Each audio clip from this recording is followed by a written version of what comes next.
Let's drop a sick beat on top of this.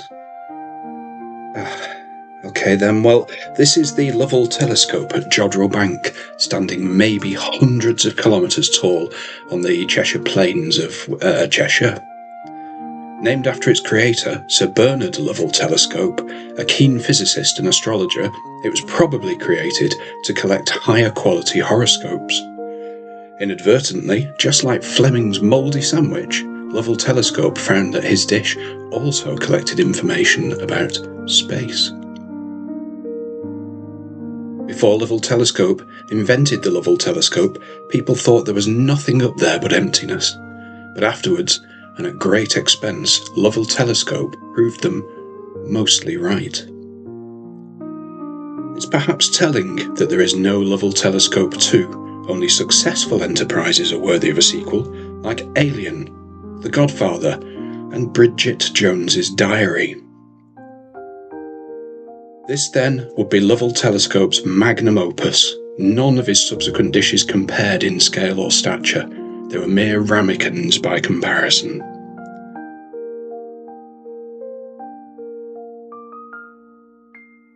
Too late for Lego.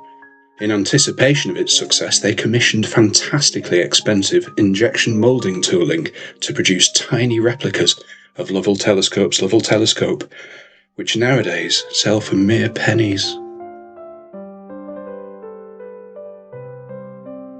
Before this thing was here, the people of Cheshire used to stare at the sky and wonder. Now, when they stare up, this gets in the way a bit and people are forced to wonder how the rain gets out when it's pointing upwards, or, if it doesn't and they have to tip it out, how much soup you could make. If you look at a map of the area, you'll see something that looks better than this. This looks like this because of Crown copyright, and we're not going to upset the king. However, if you were to follow this wonky route over fields and stiles, you'd end up 10 kilometres later at a lane called Seven Sisters Lane.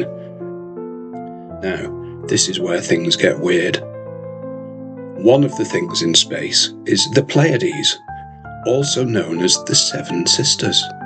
Seven Sisters, though? That can't be a coincidence. We all remember the name Pleiades from the relentless bullying at school. You're not a player if you can't spot the Pleiades, and that's why most of us can spot it today. That's why I can anyway, Martin. If you look up into the night sky, you might see this. If you were to draw arbitrary lines on it, it might look like this. It still doesn't really look like anything, really, but the keen astrologers amongst you will recognise this pattern of 3 stars in the middle to be Urinal's belt. Once you become accustomed to accepting that this is a belt, you can begin to accept more. This then is the consternation of Urinal. If you look up to the arm, your right, Urinal's left, and follow this line up, you'll spot a brighter star here.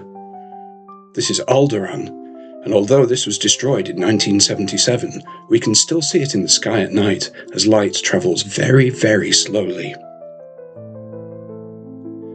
Continue along that line and squint, and you'll still not quite make out a foggy cluster of maybe 7 stars, but really only 7 because the clue's in the name.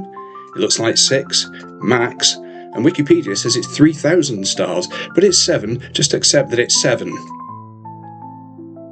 No one has ever been to the Pleiades, but if they had, we'd be recreating that journey, somewhat scaled down for special effects 10k your way. Again, the clue's in the name. It's a 10k walk, not many hundreds of light years.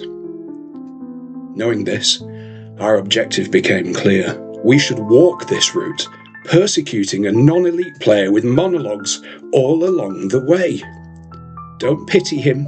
He owes us from the time we recently rescued him from a Thargoid Titan.